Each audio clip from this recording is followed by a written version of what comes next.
to start believing in humanity again. And I think it's going to play off of a lot of what happened in First Class, where, Magneto tried to say humans are going to be against us.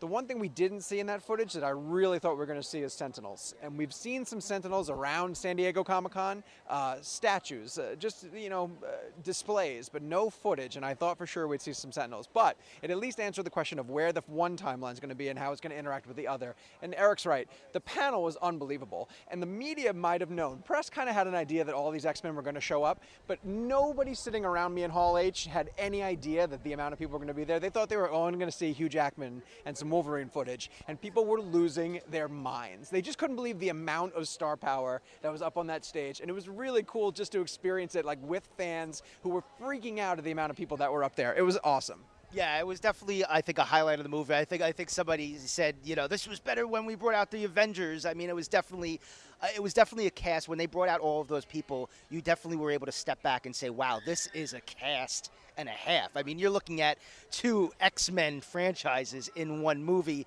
It's a lot of characters. If I have one kind of, thing I'm wary of is it's a lot of characters. So we'll see how they all work out together, but it was really fun seeing some of those old X-Men characters that we're fans of back on the big screen, so that was really good. Let's finish with Spider-Man. We're both big Spider-Man fans, and I'm really curious because I haven't spoken to you yet about this, about what you thought of the Spider-Man 2 footage. I really enjoyed it, and obviously I'm going to say that because I love Spider-Man. I like what Mark Webb is doing, but I was really impressed with the amount of action. They really stepped up the scale of the action. They showed some Rhino footage, or Paul Giamatti before he turns into the Rhino. They showed a lot of Electro footage, and the point of their panel was to say that Electro is the main villain, because a fan asked, we're getting concerned, there's a lot of characters, there's a lot of villains, is it going to be too overcrowded? Don't make it Spider-Man 3 again. And Mark Webb just wanted to say it's definitely an Electro story. I think Jamie Foxx is really good as Electro. We've seen some photos of him as the nerdy sort of Max Dillon. The footage ends with this great fight in Times Square where Electro's pulling all the power out of the billboards, and Spider-Man does this really great stunt to catch a police car. It had a lot of humor, and that's what I love about it. I love a sarcastic, wise-ass Peter Parker, and I think Andrew Garfield is perfect.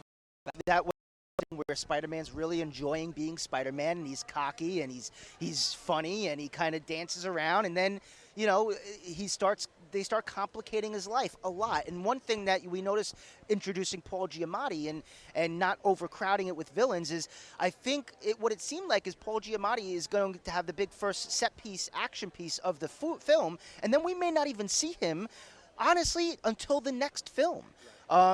Speaking to Mark Webb and speaking to Jamie Foxx while we've been here, I get the feeling that they have a trilogy worked out, and this Spider-Man 4 that they've announced, I think, is going to be a Sinister Six movie.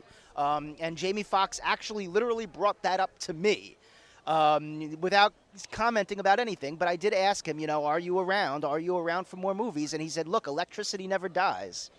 So I think it's going to be a Sinister Six movie in that 4th movie, and I think that's what they're going to build towards. So don't get scared by there being a lot of villains, because I think a lot of these characters are going to be colored in the world, but may not step up to the forefront until future movies. Yeah, but all that being said, nothing that I saw this week or these past few days matched the intensity of what just happened in Hall H for the Marvel panel. The people waited in line all day. They got into Hall H early. They stayed there for the Marvel panel. This clearly was the big daddy. And when Joss Whedon walked out on that stage to just reveal a simple title, the place explodes. And that title being The Age of Ultron, and I think that's going to make a big difference in terms of what's happening in the rest of Phase 2 and going into Phase 3, and we'll be reporting it all right here on Fandango. Yeah, and it'll be interesting to see what happens. One big thing that was really fun this year, it seemed like this was the year where people came out as their own characters. Andrew Garfield came out on stage in the Spider-Man outfit, actually sitting down at the panel as Spider-Man. Tom Hiddleston just came out on stage as Loki in character, and we were speaking afterwards briefly, and we said, but this is what it's about. It's becoming more of a show. If you looked at the Marvel presentation, it's unlike any of the other panels. They really make it a show. In the middle of a conversation, they'll drop the lights, and boom, and they'll hit you with footage, and the crowd, they have the crowd eating out of their hands, and they know how to put on a show, and I mean, we're giddy. We've been smiling the entire time because of what Marvel just did, and it was just a really fun show. It's our hope that a lot of this footage that they shared makes it onto the web soon. I think that Thor trailer will be out soon because it looked really finished. I couldn't believe how finished the Guardians trailer looked. They said that they've just started filming about 10 days ago in London, and it looked amazing, had a really good tone to it. A Cap trailer should be coming. I hope this Spider-Man footage gets out there. The Days of Future Past footage looks like it could be out there soon. That's the beautiful thing about getting here to San Diego, is being able to see all this footage, but you really want to share it with the people who are at home. So I hope the studios figure out some way to do that. Successful year. I think it was a successful year for Comic-Con. I had a really good time. I think what we saw was good. I wasn't dissatisfied with any of the footage that I saw. Right. A lot of these films didn't have a lot to show, but the stuff that they did show, I liked. I loved the Captain America 2 stuff. Opened up with this awesome elevator fight that reminded me of the elevator fight from Die Hard 3 times like 50. And the Thor stuff, if Thor felt like a smaller film, this one just really opens it up, and it just looks like they really embrace the fantasy elements of Thor and of that character. And I don't know, it's hard. And the things that we're most excited about are things that were not announced. The Superman-Batman team-up was not announced. We didn't know it was coming. You kind of got a sense of some buzz that maybe it was going to happen, but when it dropped, it was really surprising.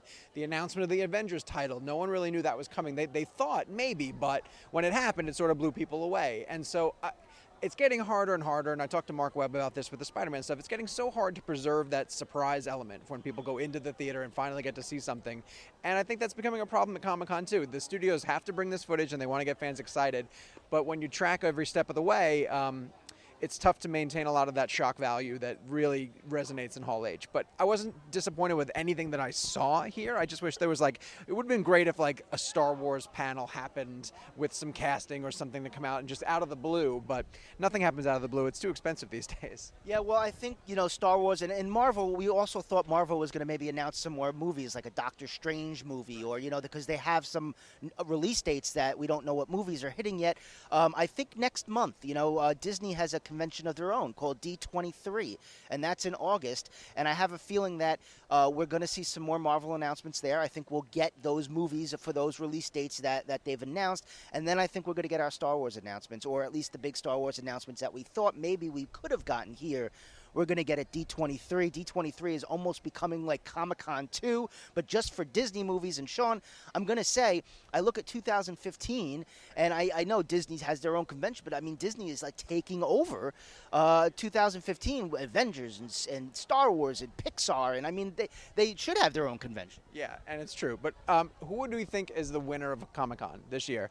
What panel do you think had the most? Because I think it's probably Warner Legendary. Between the Godzilla footage that they aired, between the Man of Steel and Batman team-up, the Marvel panel was great, but I don't know in terms of the amount, because I heard the Lego movie panel went over really well too in terms of really creative casting, and it's the guys who did 21 Jump Street. They're doing this Lego movie. There was a lot of exciting, but Gravity, I heard the Gravity clip played really, really well in Hall H. Warner might have won it this year, although Marvel gave them a really good run for their money. I'm sorry, Sean. Warner's big Batman Superman announcement was great. Right.